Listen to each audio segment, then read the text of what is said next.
the descendant of Pocahontas. Under his administration, the Panama Canal was completed, the Federal Reserve Bank was formed, and America entered World War I. His name was Woodrow Wilson, born this day, December 28, 1856. During the war, he proclaimed, "I, Woodrow Wilson, President of the United States, do hereby proclaim a day of public humiliation, prayer, and fasting, and do exhort my fellow citizens of all faiths and creeds to pray Almighty God that he may forgive our sins and give victory to our armies as they fight for freedom."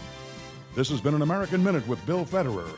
For a free transcript, call American Minute at 1-888-USA-WORD.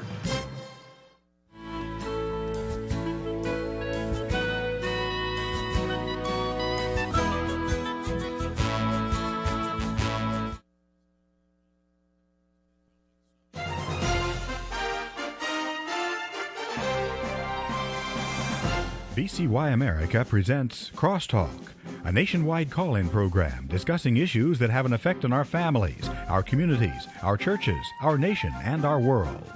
Crosstalk, an opportunity for you to voice your concerns for biblical principles. And now live by satellite and around the world on the internet at vcyamerica.org. Here is today's Crosstalk. And we do thank you for joining us on Crosstalk here on VCY America. Before we just get into our topic today, we'd like to encourage you to be mindful and prayerful for the many that are being impacted through the winter weather, winter weather storms that have been making their way through the Midwest and to the east, Buffalo, New York. In particular, so many lives have been lost. And certainly keep one another in prayer. Check on your neighbors in various situations as well. And I know that that will be greatly appreciated. Well, friends, nearly 40 years ago, after my wife and I were married, when it came to our finances, we set a budget. I mean, we took our wages, set aside a portion for the Lord, and then we went to work on our other expenses. I mean, we had so much for our housing, our utilities, our insurance, our vehicle, food, medical needs, etc. And what was left, which was very little at the time, for anything that was deemed frivolous, as we were determined to live within our means. And so we, set that principle in mind that we would do that, and saw the danger of spending beyond our means. And we're mindful, certainly, of the scripture in Proverbs 22:7, that the rich ruleth over the poor, and the borrower is servant to the lender. Many of you know what it means to be a servant to the lender, and we want to do what we can to avoid such situations. Yet as a nation, when it comes to debt, we are sinking very fast, and spending is out of control. I mean, this is a fault of both political parties. You can't finger point at one party or the other. They are both at fault. Both are joining in to advance not only the deficit, but this growing national debt as well. Earlier today, I was on the U.S. debt clock just to consider where we are today. The national debt is just below $31.5 trillion. Now, that's a debt per taxpayer of nearly $249,000, $250,000 for every taxpayer across this nation. That's what the debt is. Now, it's interesting to note that only President Andrew Jackson, the only president to pay off the national debt. But friends, we have been living with debt for a long, long time as a nation, and the rate of growth is just off the charts. I'd like to go back in time to the year 1980. According to the national debt clock, our national debt in 1980 was $934 billion. That's billion with a B. $934 billion. In 2000, it was $5.6 trillion. By 2008, $11.1 trillion. By 2016, $20.2 trillion. Today, it is nearing $31.5 trillion. And by 2026, just a few years down the road, it's projected to be over $42 trillion. And again, these numbers don't reflect the entire story, because beside this debt, there is the internal borrowing going on from other funds in our nation, like Social Security, military retirement fund, Medicare, other retirement funds. According to the U.S. Department of the Treasury, the largest foreign holder of the national debt here for the United States is Japan. The second largest holder, Communist China. This is followed by the UK, Luxembourg, Cayman Islands, Switzerland, and the list goes on. And friends, again, I hearken to the verse from Proverbs 22:7, the rich ruleth over the poor, and the borrower is servant to the lender. Last week, I don't know if you know what was going on, but last week, while most of America was preparing for Christmas, the members of the House and the Senate were hard at work to pass this massive omnibus bill. We're supposed to be operating under a budget as a nation, but we can't get a budget passed.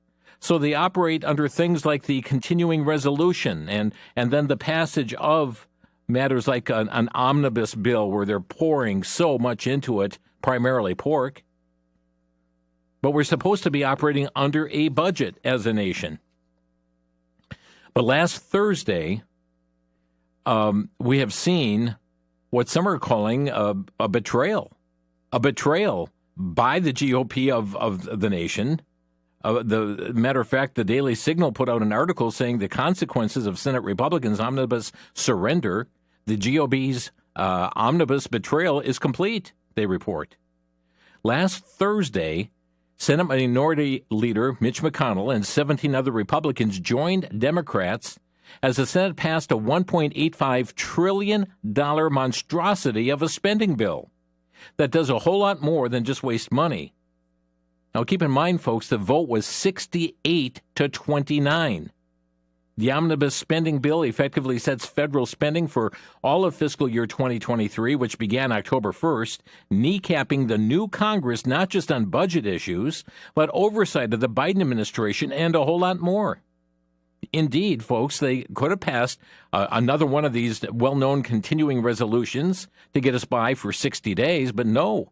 They had to take up the whole next year in which the party control was happening in the House. Why did Republicans cave to that? And as the Daily Signal says, Merry Christmas. Given that Republicans will take the House majority January 3rd, the Senate Republicans who signed on to this bill effectively are saying they would rather that a fully Democrat-controlled Congress negotiate its final shape. The Wall Street Journal's Kimberly Strassel called the omnibus, quote, one of the ugliest, least transparent bits of lawmaking I've ever seen. Now, that's something to say when we consider all that's going on in the Capitol. On top of the raw dollars at stake, it will fund all kinds of woke nonsense. Are you aware of this? Thousands of earmarks attached to the omnibus. It's just looking down like a bottomless well of lunacy, they report. The omnibus makes substantial changes to health care laws, government agencies, and even the election process that will affect Americans for years to come. Despite all of this, Mitch McConnell, a Senate Minority Leader, has insisted that Republicans are getting a good deal here. Republicans who support the bill argue that the omnibus deal is a win because they increased some defense spending and got a cut in non-defense domestic spending. But Ron Johnson, senator from Wisconsin, points out even that is a shallow victory. I'll air a clip from him in just a bit. But, folks, it's troubling as to see what is in this. Daily Signal also reported on these woke earmarks in the omnibus spending bill. 4,155-page bill filled with woke policies to advance the left's extreme agenda to remake America using your tax dollars. It is unprecedented for a lame duck Congress to jam through an omnibus spending bill after the American people voted out the majority party in the House of Representatives. It just hasn't happened. However, Senate Republican leadership had worked with outgoing House Speaker Nancy Pelosi one last liberal spending blowout before the conservative majority takes control of the House on January 3rd, just next week. Many of these earmarks would advance the left's extreme agenda and fund its institutions using taxpayer dollars. That's you and that's me. House Appropriations Chairwoman Rosa DeLauro of Connecticut bragged that the omnibus fulfills 98% of Democratic member requests in the House, with $5.4 billion for 3,213 Democratic projects. What are some of those? Well, let me share some of these that were in the Daily Signal. $2 million for the LGBTQIA plus Pride Centers, and another $1.2 million for support services for DACA recipients. $477,000 for the Equity Institute in Rhode Island to indoctrinate teachers with anti-racism virtual labs. $1 million for Zora's House in Ohio, a co-working and community space for women and gender-expansive people of color. $3 million for the American LGBTQ plus Museum in New York City. $3.6 million for a Michelle Obama Trail in Georgia. $750,000 for LGBT and gender nonconforming housing in Albany, New York. $856,000 for an LGBT center in New York. $750,000 for the Trans-Latin and Coalition to provide workforce development programs and supportive services for transgender and gender nonconforming intersex immigrant women in Los Angeles. $2 million for MLK Labor in Washington. That's an affiliate of the AFL-CIO that expelled Seattle police officers from union ranks. $956,000 for the Equity Incubator at the University at Shady Grove in Maryland. $791,200 for equitable energy resilience and EV infrastructure in Sonoma, California. House Republicans could have banned the corrupt practice of earmarking, but the GOP agreed to keep the pork money flowing with a 158 to 52 vote in the month of November. Also reported by the Signal, $575 million in global health section allocated for family planning, reproductive health, including in areas where population growth threatens biodiversity or endangered species. This section quite literally puts plants before people. They mentioned the press releases from the House and Senate Appropriations Committee and congressional leadership described the omnibus as costing $1.7 trillion. In reality, the legislation would cost at least $1.85 trillion in fiscal year 2023, which began this past October 1st. Once the additional which began, October 1, once the additional provisions attached to the 12 regular appropriation bills are included. Friends, how many lawmakers do you think read those many thousands of pages in the hours that they had to cast their vote? 6,825 pages. That was 4,155 pages of legislation, 2,670 pages of explanatory materials. I don't even think you could count on one hand the legislators that would have read through this. 4,000 some earmarks. Let's see, 1.5 trillion, or rather million, to encourage people to eat outdoors in sunny Pasadena, California. $1.1 million for a solar array in cloudy Kirkland, Washington. $2 million for B360. It's a group that promotes dirt bike culture in Baltimore. $3 million for the tiny and remote island of St. George, Alaska for water infrastructure, and $2.5 million for harbor improvements for a total cost of over $82,000 per resident. $500,000 for a skate park in Rhode Island. $4.8 million for an environmental impact report, just the report on the possible expansion of Chicago's rail transit system. Bureaucracy at work. $13 million to expand the airport in the tiny city of Abbeville, Alabama. $2.35 million for the Leahy Center in Vermont, named after Senator Patrick Leahy. In an extraordinary example of fiscal irresponsibility, the omnibus bill includes a provision that would waive enforcement of statutory pay-go this year and next, resulting in $132 billion government spending increase in each of the next 2 years. The Statutory Pay-As-You-Go Act of 2010, often called pay-go, is a budget law put into place by President Barack Obama that requires Congress to pay for new deficit spending over time with cuts elsewhere in the budget. But no, we even have to put that on pause for the next couple of years. Friends, our spending is out of control as a nation, and that's going to impact you, your family, your way of life, the raising of your family, and in ways that are limiting to you. We'll be back in just 1 minute. This is Crosstalk on VCY America. Back to Genesis with Dr. John Morris. author and seminar speaker with the Institute for Creation Research. Dr. Morris, how many different races of men are there? Actually, Chris, the Bible never uses the term race, except when it talks about the human race. Biblically, we all go back to Noah and we all go back to Adam. We're all descended from them and related to all the people of the earth. And you know, this is exactly what genetic studies of the different ethnic groups is showing. Every ethnic group is so genetically similar to the others that it's like we're all from the same family, almost clones. Chris, notice how well this evidence lines up with what the Bible has to say. We don't use scientific evidence to prove the Bible, but we can, by using the evidence, show just how right that Bible is.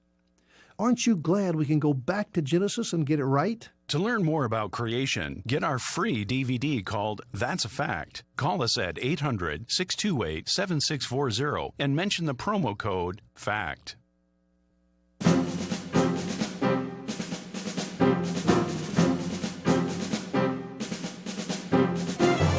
This is Crosstalk on VCY America with the program today, Spending Out of Control. Yes, the rich ruleth over the poor, and the borrower is servant to the lender. Proverbs 22, verse 7. We see the absurdity of what's taking place in our nation just last week as legislators were scurrying in order to have this this omnibus passed in order to fund the nation for the next year. Could have done some kind of stopgap measure for a few weeks until the new Congress is seated. But no, they had to roll in all of this pork. They had to award Nancy Pelosi with being able to be part of the negotiation of all of this. And I'm just outlining some of the expenditures and policies that were all part of the discussion, part of the debate and inclusion into this omnibus package.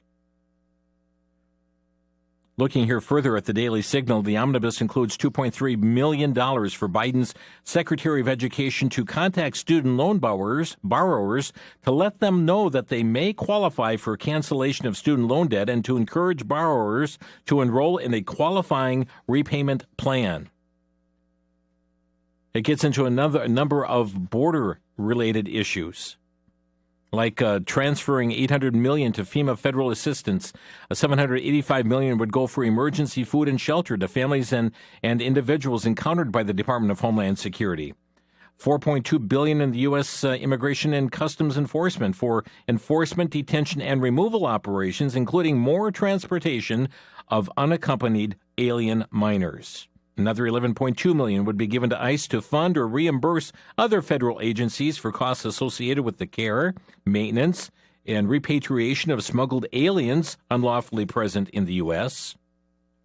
Let's see, there's $13 million to the Department of Health and Human Services for migrant and seasoned Head Start programs, $29 million to the Justice Department for services and activities provided by the Legal Orientation Program for illegal aliens, $97.4 million to the Labor Department for migrant and seasonal farm worker programs, including $25 million to U.S. citizens and Citizenship and Immigration Services.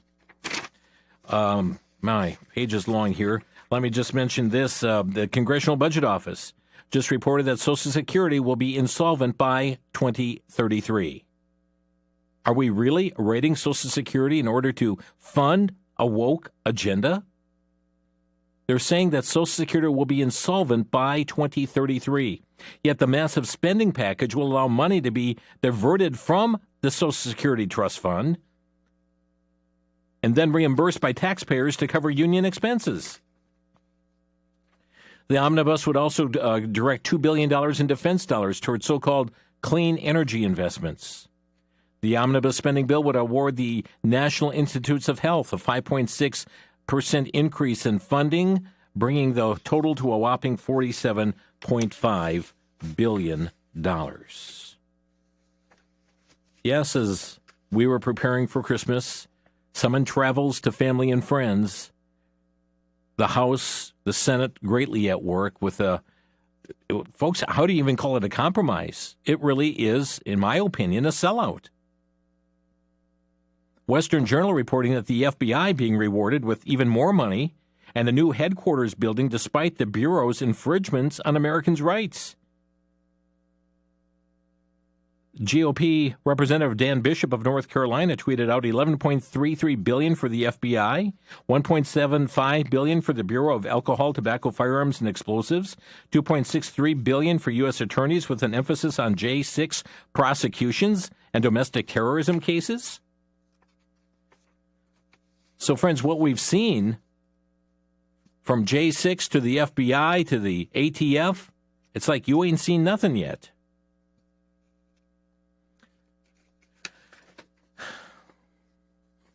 Reason.com also pointing out more than $750,000 for fire alarm modernization at the Metropolitan Opera.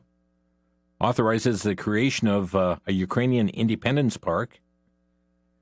$65 million allotted for Pacific coastal salmon recovery.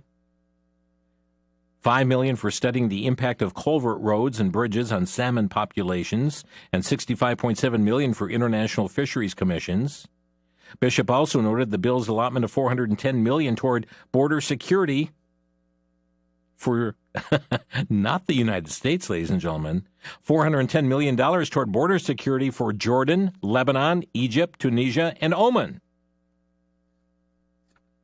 Even $3 million for bee-friendly highways.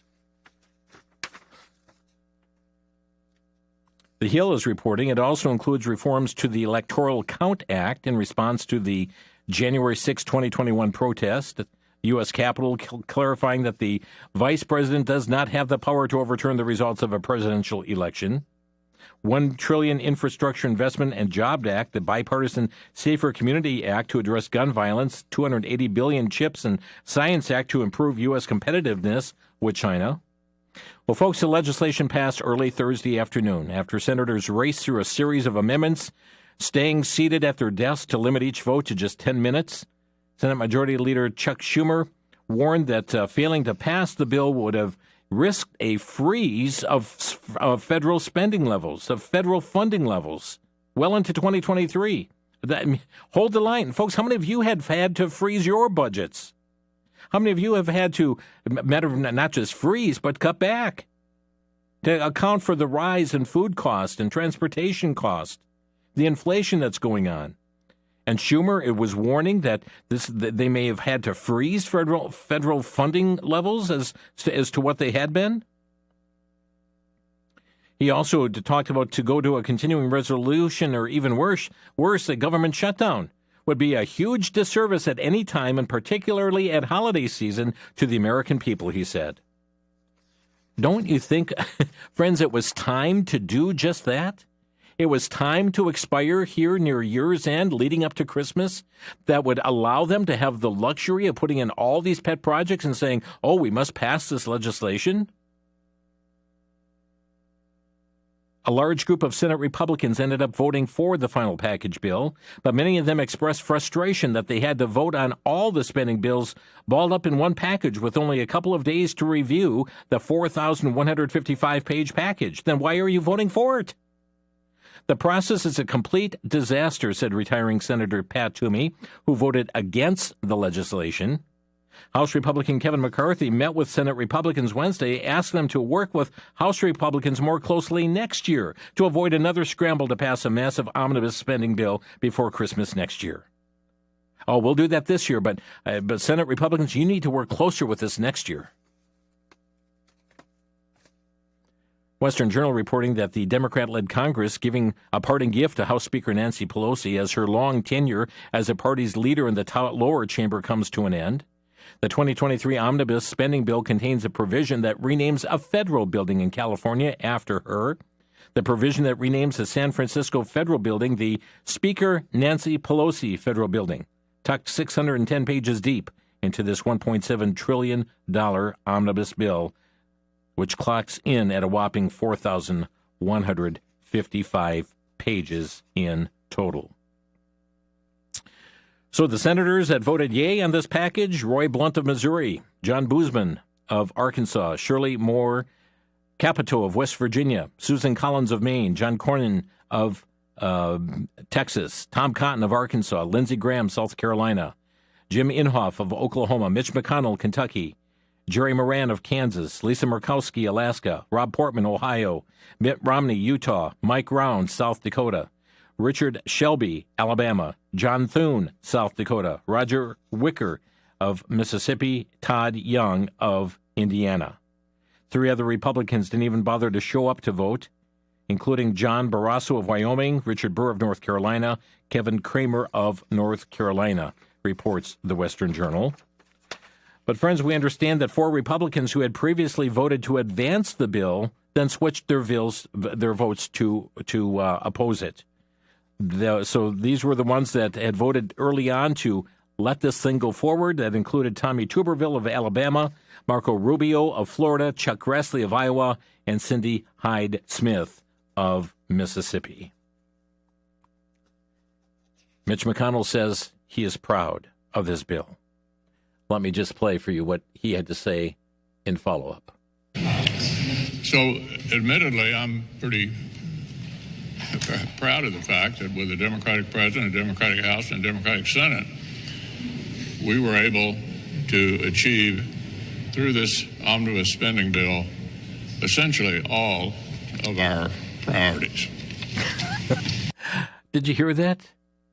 We were able to achieve almost all of our priorities. He made those comments in a press conference afterwards, making a statement to the press.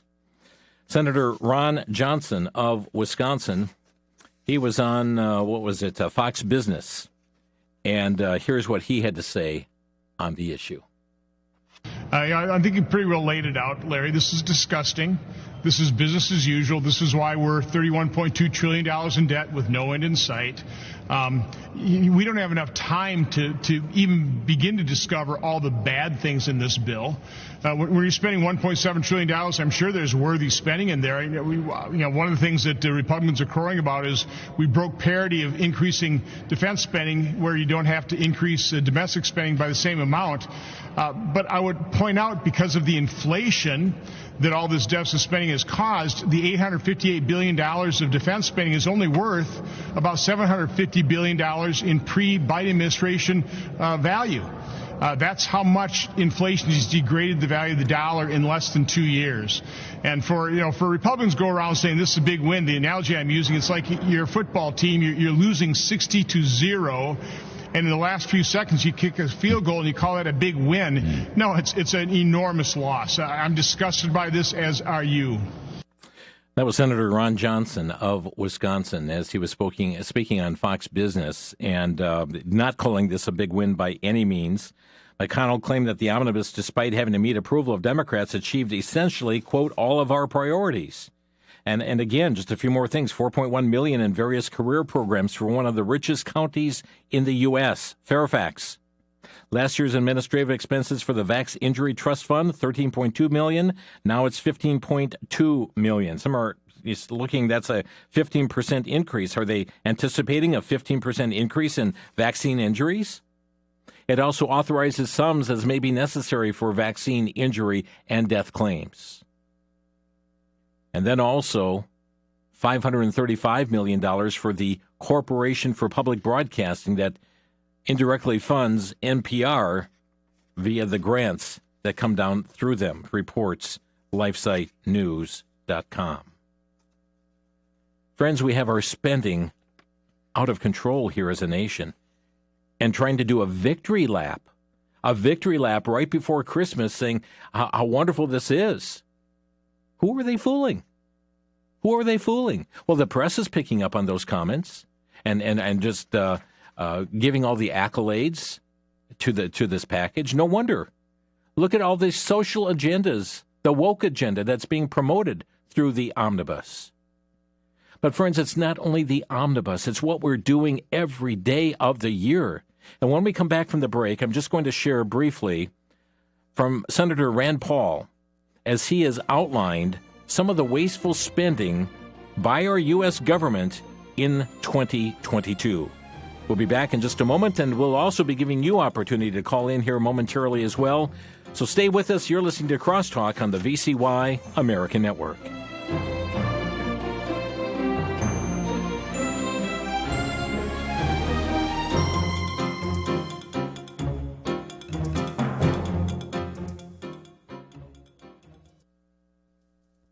The one book that's been credited as one of the major catalysts for the modern creationist movement is The Genesis Flood, authored by Dr. John Whitcomb and Dr. Henry Morris. More than 60 years ago, these two men joined together to write a controversial book that sparked dialogue and debate on Darwin, Jesus, science, the Bible, evolution, creation, and gave birth to the modern creation science movement. While skeptics cast doubt upon the authenticity of a universal flood, The Genesis Flood places before the reader the theological and scientific basis for a literal acceptance of the biblical account. Replete with empirical data, this book provides illustrations, charts, diagrams, and sound documentation that harmonizes science with biblical truth. The Genesis Flood is available for a donation of $20 or more to VCY America. Call 1-800-729-9829.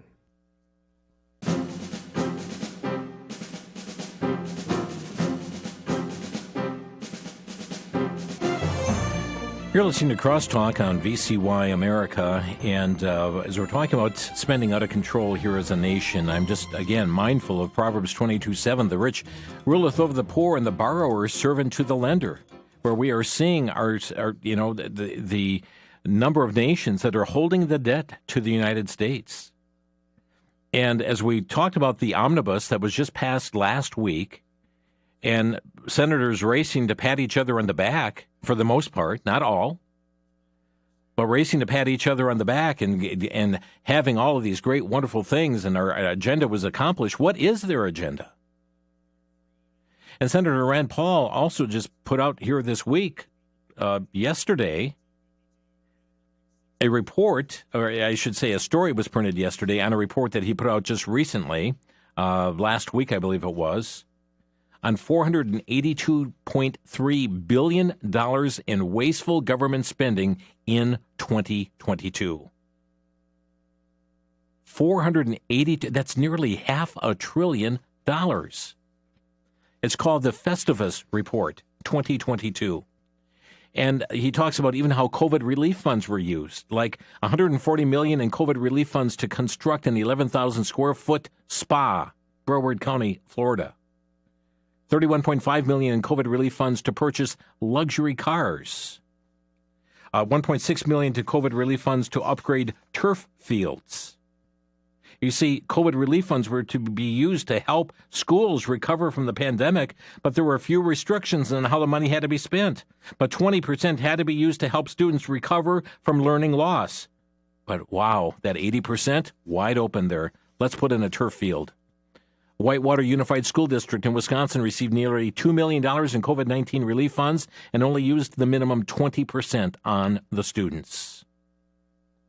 There was $168 million to help illegal immigrants avoid deportation. Senator Paul also points out $3 million was used to construct a Gandhi Museum, $3 million to watch hamsters fight on steroids. Since 1996, the National Institutes of Health has annually awarded Northeastern University over $3 million to watch steroid-injected hamsters fight to study whether current drugs for aggressive youth suppress steroid-induced aggression, reads the report. Also, $1.1 million to train mice to binge drink alcohol. $2.5 million Super Bowl commercials telling you to fill out the census. Injecting 6-month-old beagle puppies with cocaine, $2.3 million. Expending the Washington, D.C. streetcar that's rarely used and unreliable, $175 million. Redeveloping the United States hard cider market, nearly $500,000. A radio campaign telling drivers to stop at railroad crossings, $200,000. On and on the list goes.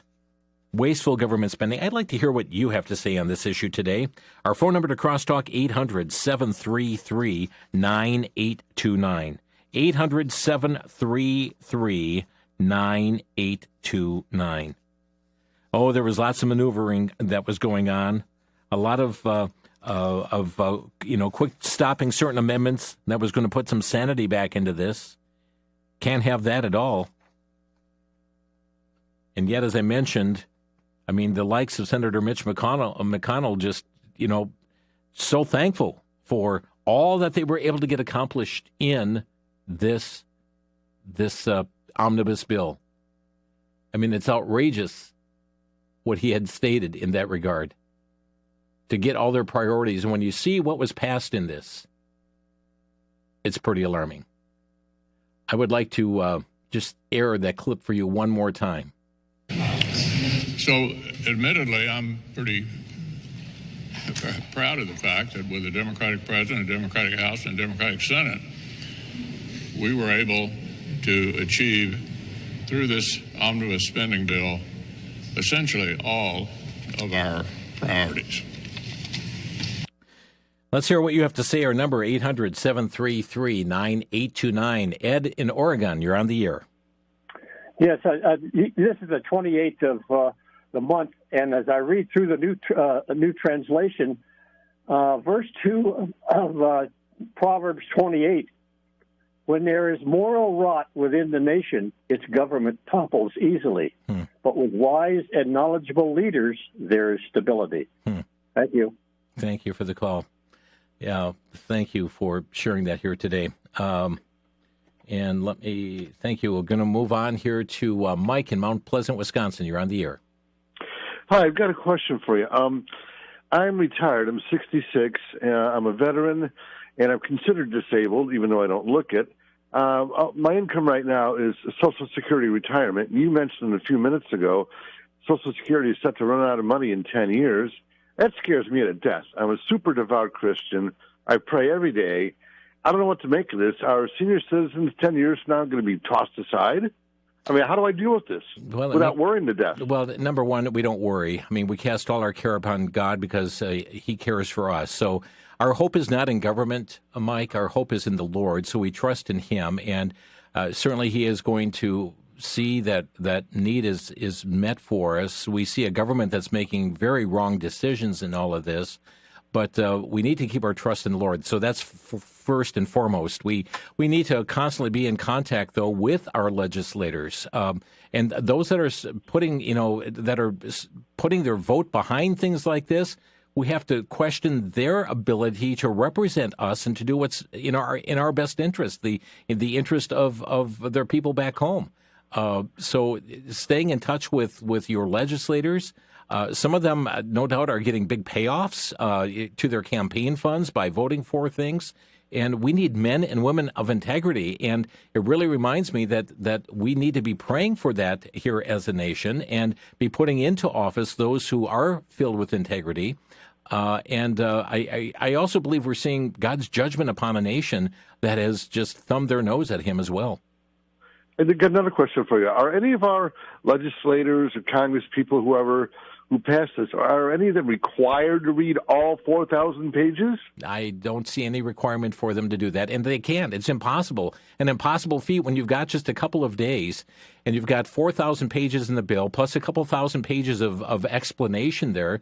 There's no way they can read and comprehend what it is that they're reading. It's kind of like the Obamacare. Nancy Pelosi said, let's pass it and then we'll find out what's in it, because they draft all kinds of policies after it's drafted to put into place, their agenda, really. Thank you for the call. I've got to move on. Howard in Rochester, Minnesota, you're on the air. Hello. Thank you for taking my call. Unfortunately, this is just another example of what I call the uniparty. The Republicans and the Democrats like to every 2 years or 4 years throw up candidates and tell us that, we're different, we're going to change it. Really, it's not. I mean, those people are pathological liars, and I don't think there's a bit of difference between the Republicans and the Democrats. I think that they will lie to our face just to be able to do things like this and hope that in the future, 2 years from now or 4 years, that we're going to forget about it. And unfortunately, that's my statement. And in response to this gentleman that said that he was on Social Security and that should he worry about it, obviously not. As Christians, we shouldn't worry. But the important thing is to remember the $31 trillion we're in debt, all the debt from Medicare, Medicaid, and Medicare, that is off books. Right. That is another $10 trillion.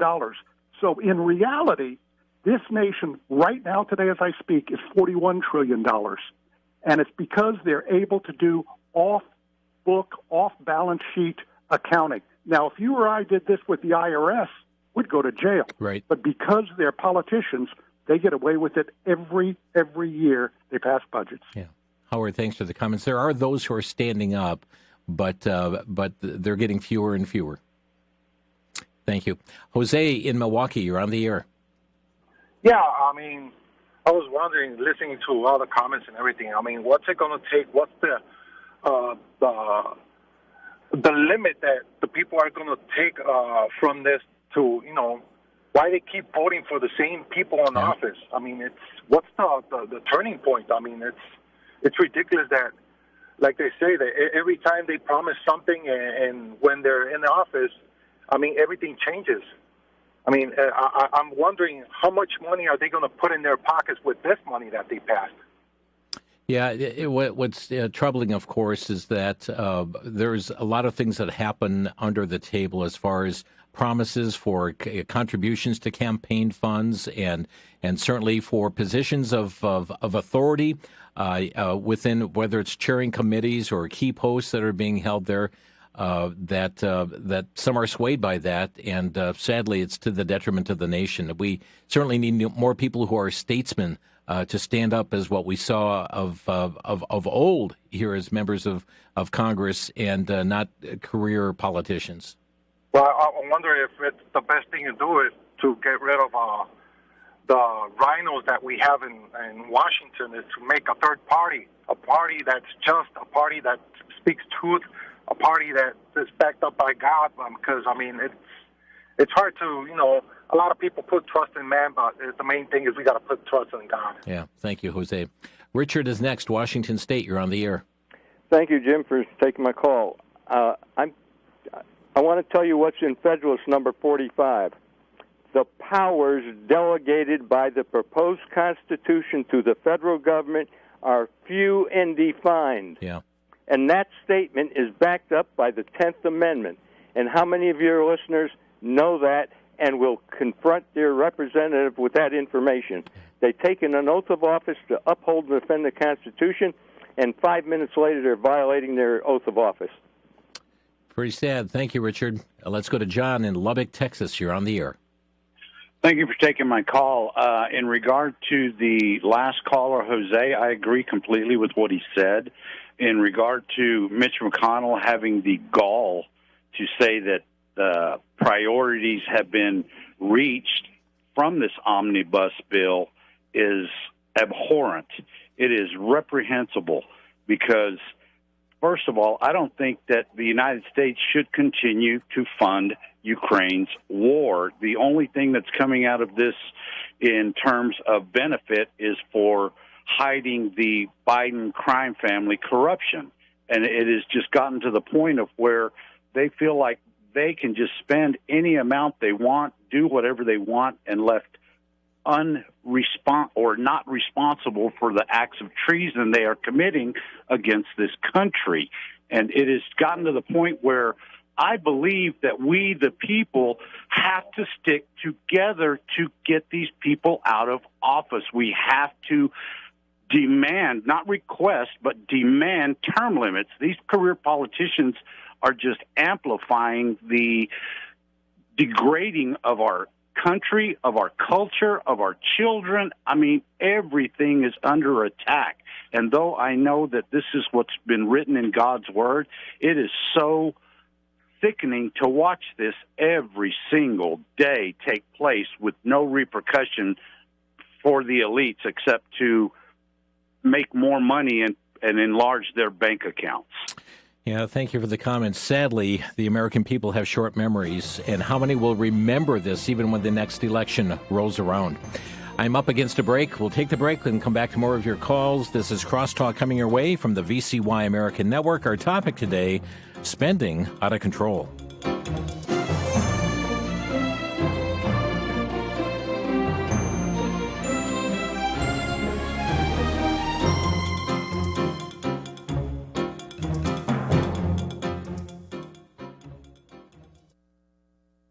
For the Worldview Report, I'm Brandon House. Our website is worldviewreport.com. I was recently interviewing my longtime friend, Dr. Erwin Lutzer, and I was quoting to him his own words from his own book, Hitler's Cross.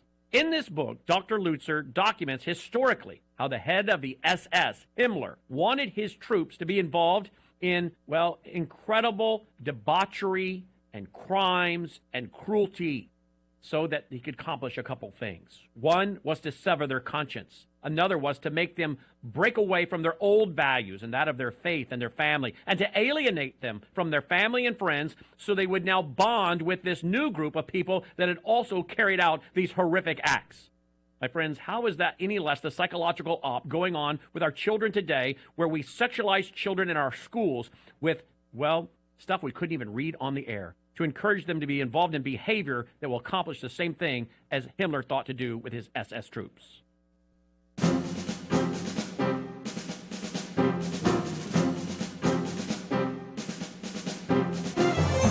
You're listening to Crosstalk on VCY America. Our number 800-733-9829. We're going back to the phone lines here today. We've got Sam in Ashland, Kentucky. Hi, Sam. You're on the air. Hello, Jim.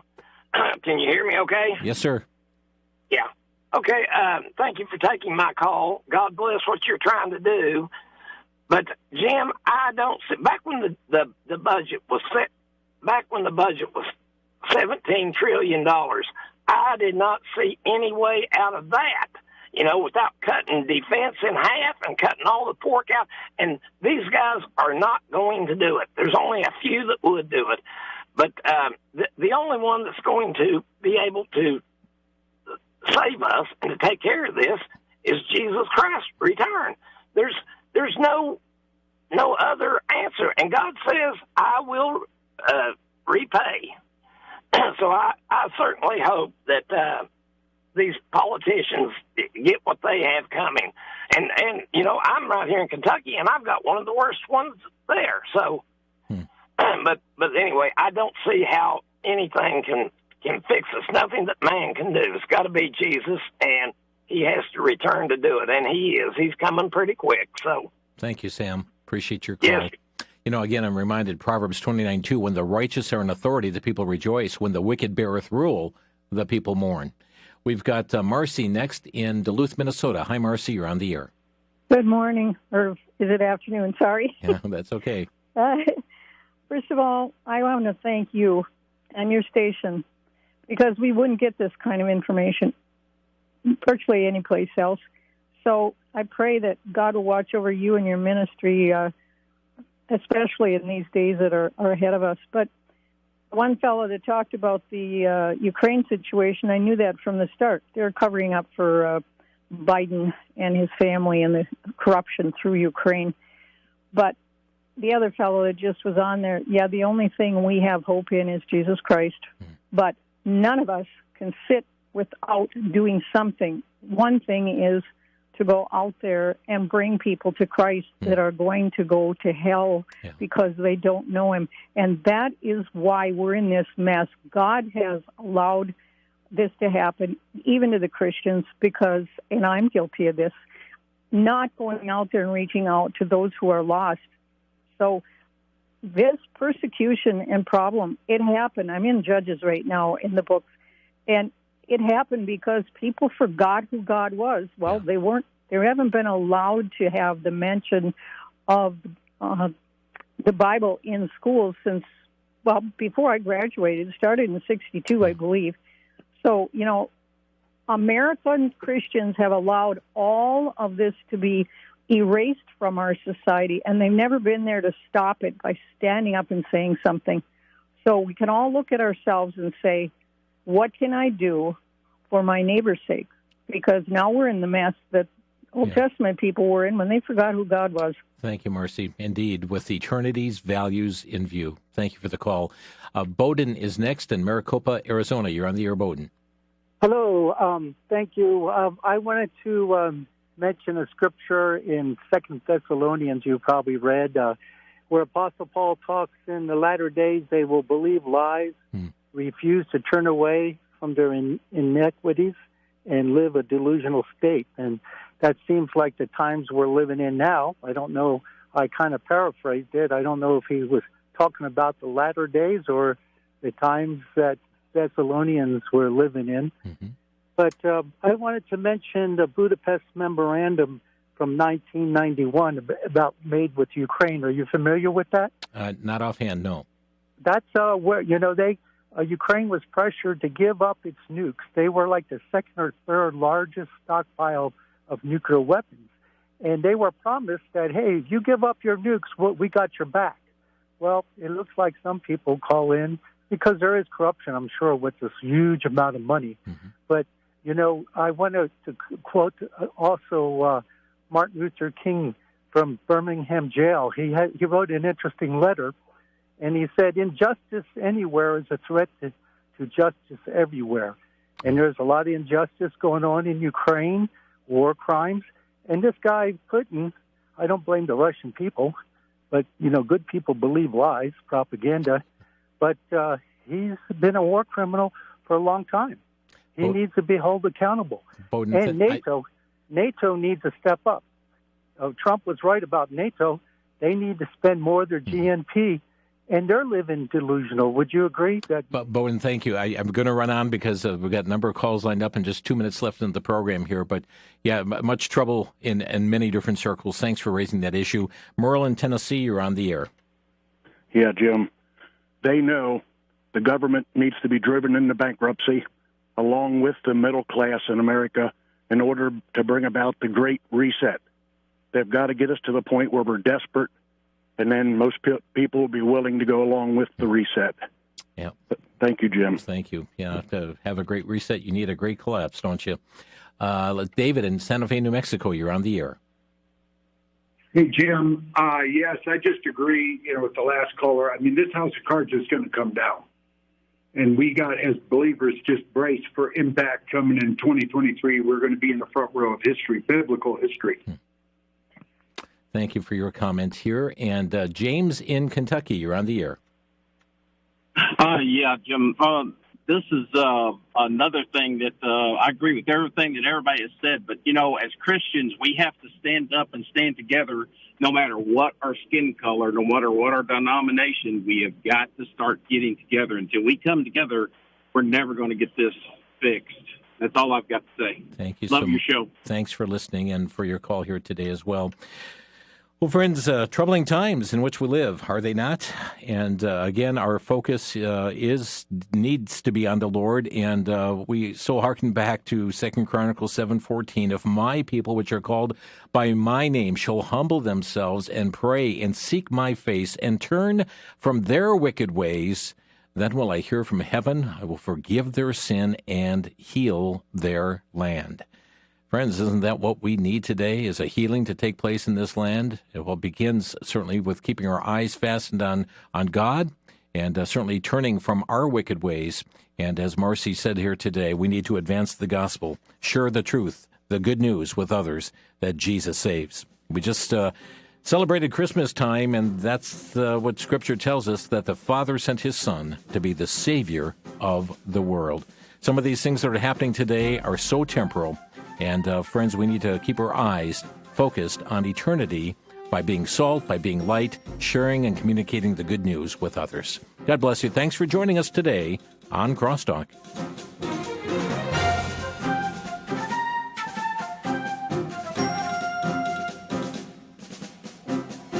You've been listening to Crosstalk via satellite and the internet from VCY America. Views expressed may or may not be those of this station.